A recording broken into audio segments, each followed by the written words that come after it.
chemistry classes. In this video, we are going to discuss about electrolysis. पहले तो हम लोग ये समझते हैं कि electrolysis क्या होता है. So electrolysis एक ऐसा process होता है जिसके अंदर electrolytes का decomposition होता है. जब किसी भी electrolytic solution में, वो चाहे aqueous हो या फिर molten state में हो, हम लोग जैसे ही उस इलेक्ट्रोलिटिक सोल्यूशन के अंदर इलेक्ट्रिसिटी को पास करवाते हैं, तो इलेक्ट्रिसिटी पास करवाने के बाद जब उसमें इलेक्ट्रोलाइट्स का डीकम्पोजिशन होने लगता है, that process is known as electrolysis. हम इलेक्ट्रोलाइट्स किसे कहते हैं? जब कभी भी कोई सब्सटेंस चार्जेस में स्प्लिट हो जाता है into cation and anion are known as electrolytes. ठीक है. So electrolysis is the process of decomposition of electrolytes by passing electricity through its aqueous solution.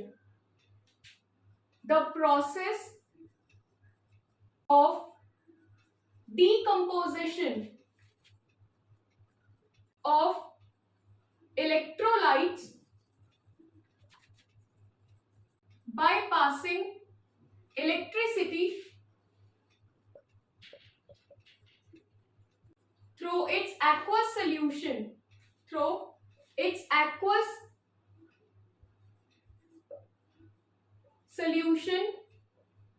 or in molten state. जो ये process होता है, इसमें हमेशा क्या होगा, किसी भी इलेक्ट्रोलाइट्स का डीकम्पोजिशन होगा. जैसे ही हम लोग उसके अंदर क्या पास करेंगे, इलेक्ट्रिसिटी पास करेंगे इलेक्ट्रोलाइट्स के एक्वस सोल्यूशन में, या फिर अगर वो कौन से स्टेट में रहते हैं, मोल्टन स्टेट में. जब मेल्ट हम लोग कर देंगे किसी भी इलेक्ट्रोलाइट को, तो उसका मोल्टन स्टेट आ जाता है. तो this process is known as electrolysis. After that the apparatus which is used to bring about electrolysis, जो apparatus इसमें यूज होता है इलेक्ट्रोलिसिस में, are known as electrolytic cell. जो apparatus यूज होता है इलेक्ट्रोलिसिस में, उसे हम लोग क्या कहते हैं, electrolytic cell. Before the study of electrolytic cell, हमने पहले एक सेल के बारे में पढ़ा हुआ है जिसे हम लोग गैल्वेनिक सेल कहते हैं. जो गैल्वेनिक सेल्स होते हैं, गैल्वेनिक सेल्स में जो एनर्जी हम लोगों को ऑब्टेन होती है, that energy is obtained by chemical energy, क्योंकि उसमें केमिकल एनर्जी इलेक्ट्रिकल एनर्जी में कन्वर्ट हो जाती है. तो such type of cells are known as galvanic cell. The cell in which chemical energy is converted into electrical energy, उन्हें हम लोग क्या कहते हैं, galvanic cell. Next we see what are electrolytic cells. जो electrolytic cell होते हैं, ये किस तरह से different होते हैं galvanic cell से.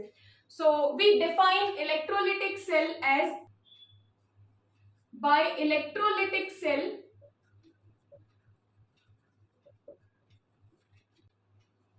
electrical energy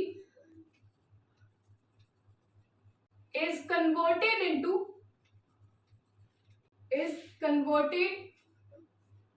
into chemical energy. तो जिन भी सेल में इलेक्ट्रिकल एनर्जी केमिकल एनर्जी में कन्वर्ट हो जाती है, such type of cells are known as electrolytic cell. बिल्कुल सिंपल सी बात है. गैल्वेनिक सेल में क्या होता है, गैल्वेनिक सेल में केमिकल एनर्जी से इलेक्ट्रिकल एनर्जी में कन्वर्जन होता है. लेकिन इलेक्ट्रोलिटिक सेल में क्या होगा, इलेक्ट्रिकल एनर्जी से केमिकल एनर्जी में कन्वर्ट होगा. And such type of cells are known as electrolytic cell. Let's see its construction. Electrolytic cell consist of a glass vessel in which electrolyte in aqueous solution or in molten state is taken. जैसे कि हम लोगों को पता है कि जब कभी भी हम लोग इलेक्ट्रोलिटिक सेल के बारे में पढ़ते हैं, तो इलेक्ट्रोलिटिक सेल में ये जो सोल्यूशन होता है, ये aqueous solution हो सकता है और in molten state में भी हो सकता है. तो यहाँ पर हम लोग ये जो सेल बना रहे हैं, this cell is for molten NaCl, molten sodium chloride. ये जो मोल्टन NaCl होगा, इसका मतलब क्या कि हमने NaCl को मेल्ट किया हुआ है, और जैसे ही NaCl को यहाँ पर हम लोग मेल्ट करेंगे, तो ये आयंस में स्प्लिट हो जाएगा. यहाँ से Na पॉजिटिव आयन अलग हो जाएगा एंड Cl नेगेटिव आयन अलग हो जाएगा, जैसे ही हम लोग इसमें इलेक्ट्रिसिटी पास करवाएंगे. तो यहाँ पर ये जो हमारा सोल्यूशन है, ये जो इलेक्ट्रोलिटिक सोल्यूशन है, this is molten NaCl, solution of molten NaCl. ठीक है. After that, in this, two metal rod is dipped into it. जो मेटल रॉड होती है, दो मेटल रॉड जो कि इसमें रिएक्शन नहीं करेगी, उस मेटल की रॉड को हमने इसमें डिप किया हुआ है, and then we connected to a source of electricity. इन दोनों मेटल रॉड्स को सोर्स ऑफ इलेक्ट्रिसिटी से कनेक्ट किया हुआ है, जिसे हम लोग क्या कहते हैं, बैटरी. जो मेटल रॉड पॉजिटिव पोल से कनेक्टेड है are known as anode, and the metal rod which is connected to the negative pole are called cathode. तो एक metal rod क्योंकि positive pole of the battery से connected है, that's why we called it as anode, and the other metal rod which is connected to the negative pole of the battery are called cathode. ये जो anode है which is connected to the positive pole, so anode इस cell के लिए क्या हो जाएगा, positive, और cathode क्या हो जाता है, नेगेटिव हो जाता है. वहीं अगर हम लोग गैल्वेनिक सेल की बात करें तो गैल्वेनिक सेल में एक ट्रिक हमने यूज किया था, LOAN. गैल्वेनिक में क्या होता है, जो एनोड होता है वो हमेशा क्या होता है, नेगेटिव होता है, लेकिन इलेक्ट्रोलिटिक सेल में ऑपोजिट होगा. जो एनोड रहेगा वो इसमें क्या रहेगा, पॉजिटिव. और RRCB के अकॉर्डिंग जो जहां पर रिडक्शन होता है जिस साइड में, उसमें कैथोड क्या होता है गैल्वेनिक में, कैथोड गैल्वेनिक में पॉजिटिव होता है, लेकिन इलेक्ट्रोलिटिक सेल में यहाँ पे क्या होगा, जो कैथोड रहेगा वो क्या हो जाएगा, नेगेटिव होगा. It is total opposite of galvanic cell. जो चार्जेस रहेंगे एनोड और कैथोड के वो बिल्कुल ऑपोजिट रहने वाले हैं. अब हम लोग यहाँ पर देखते हैं, क्योंकि हमारा ये जो सोल्यूशन है ये NaCl का सोल्यूशन है, मोल्टन NaCl. और जब NaCl अपने मोल्टन स्टेट में होगा तो वहां पे Na पॉजिटिव और Cl नेगेटिव अलग अलग होगा, जैसे ही हम लोग इलेक्ट्रिसिटी पास करवाएंगे. तो अब यहाँ पर हमने क्या किया, इलेक्ट्रिसिटी पास करवाना स्टार्ट किया.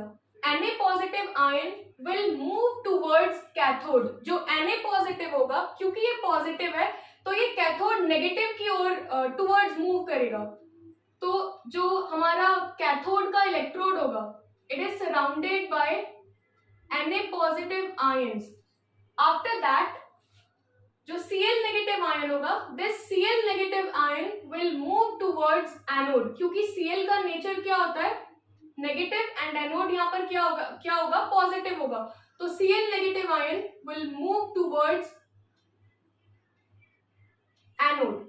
इस तरह से यहाँ पे क्या होगा, ये जो इलेक्ट्रोड्स है, जितना ये सोल्यूशन में डिप्ड है या जितना ये इस स्टेट में डिप्ड है, वहां पर क्या होगा कि जो चार्जेस रहेंगे कैटायन और एनायन वो उनको पूरा घेर लेंगे इस तरह से. फिर इसके बाद अब हम लोग यहाँ पर देखते हैं कि जैसे ही हमने इलेक्ट्रिसिटी पास करवाया, इलेक्ट्रिसिटी पास करवाने के बाद जो Na पॉजिटिव रहता है, Na पॉजिटिव कैथोड के टूवर्ड्स शिफ्ट होने लगा, and Cl negative shift towards the anode. अब यहाँ पर हमारा जो रिडक्शन और ऑक्सीडेशन होता है, ये तो हम लोगों को अच्छे से पता है कि हमेशा एनोड पर क्या होता है, एनोड पर हमेशा ऑक्सीडेशन होता है, एंड कैथोड पर हमेशा रिडक्शन होता है. जो ऑक्सीडेशन होता है, ऑक्सीडेशन में हमेशा क्या होगा, loss of electron, and reduction में हमेशा क्या होता है, गेन ऑफ इलेक्ट्रॉन. तो इसके अकॉर्डिंग यहाँ पर हम लोग अभी हाफ रिएक्शंस बना के देखते हैं कि कैथोड पर हमको क्या मिल रहा है और एनोड पर हम लोगों को क्या मिल रहा है. Like pure metal, sodium metal किस इलेक्ट्रोड पे ऑब्टेन होगा, और कहां से इलेक्ट्रॉन जाएगा, कहां से इलेक्ट्रॉन आएगा, किस इलेक्ट्रोड से, तो वो सब हम लोग यहाँ पर देखते हैं. So first we see the half reaction at anode. क्योंकि एनोड पर हमेशा ऑक्सीडेशन होगा, मींस लॉस ऑफ इलेक्ट्रॉन, और यहाँ पर क्या होगा, जो Cl नेगेटिव आयन है, Cl negative ion will lose one electron and become neutral chlorine atom. यहाँ पर क्या होगा, जो हमारे पास में एक Cl नेगेटिव रहेगा, एक Cl नेगेटिव अपना एक इलेक्ट्रॉन डोनेट करेगा मेटल रॉड को, और डोनेट करने के बाद ये जो क्लोरीन रहेगा ये न्यूट्रल क्लोरीन एटम बन जाएगा. और न्यूट्रल क्लोरीन एटम जो होता है ये बहुत ज्यादा अनस्टेबल होता है, जिस वजह से दो क्लोरीन एटम जब अपना एक एक इलेक्ट्रॉन ट्रांसफर करेंगे इस मेटल रॉड को, तो क्लोरीन और क्लोरीन, जो न्यूट्रल क्लोरीन एटम दूसरे न्यूट्रल क्लोरीन एटम के साथ में बॉन्ड बनाकर क्या बन जाएगा, Cl2 गैस. और यहाँ से कितना इलेक्ट्रॉन का लॉस हो रहा है, 2 इलेक्ट्रॉन्स का लॉस हो रहा है. So that is how the chlorine gas is evolved out at anode. Thus chlorine gas is evolved at anode. Remember that जो क्लोरीन गैस रहेगी वो कहां से इवॉल्व आउट हो रही है? एनोड से. फिर देखते हैं एट कैथोड. कैथोड पे हमेशा क्या होता है? रिडक्शन. रिडक्शन मतलब होगा गेन ऑफ इलेक्ट्रॉन. तो यहां पर हमको पता है कि सोडियम मेटल है, सोडियम आयन है. जो सोडियम आयन होता है, sodium ion will except one electron and become pure metal. यहां पर सोडियम का प्योर मेटल हम लोगों को ऑब्टेन होगा.